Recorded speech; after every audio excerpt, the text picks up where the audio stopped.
La force et l'endurance comptent, mais ce n'est pas tout. Si tes réflexes sont lents, tu vas galérer quand les coups reviendront. Tu peux toucher quelquefois, oui. Mais quand l'adversaire riposte, tu ne peux pas rester protégé tout le temps. Il faut bouger, créer de l'espace et répondre au bon moment. Les réflexes, c'est ton corps qui agit avant que ton cerveau n'ait tout compris. Normalement, le cerveau prend un instant pour analyser. Le réflexe, lui, court-circuite et réagit d'abord. Comme quand tu touches quelque chose de chaud. Ta main se retire avant même que tu y penses. C'est l'arc réflexe. Peut-on l'entraîner pour le combat? Oui. Les réactions de base sont déjà en toi. Mais esquiver un JAB sans réfléchir ou bloquer sans se figer, ça vient avec la répétition. Plus tu répètes, plus ton corps gère sans permission du cerveau. Mais il y a autre chose, la vision périphérique.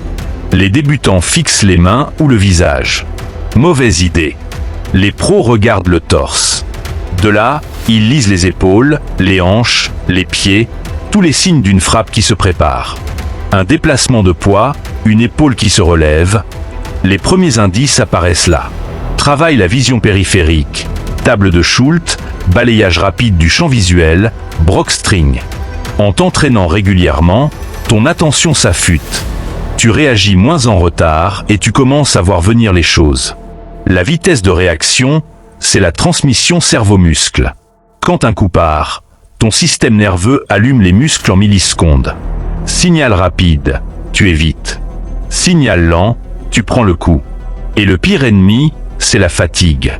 En fin de round, tes réflexes ralentissent.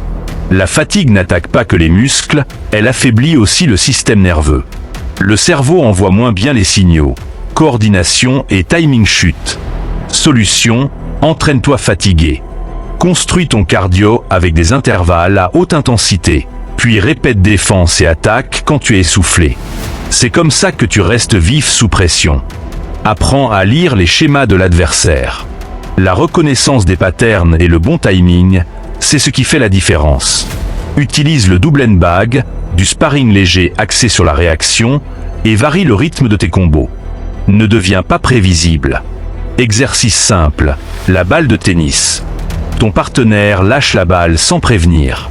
Ton but est de l'attraper avant qu'elle ne touche le sol. C'est excellent pour obliger ton cerveau à réagir sans hésitation et améliorer la coordination œil-main.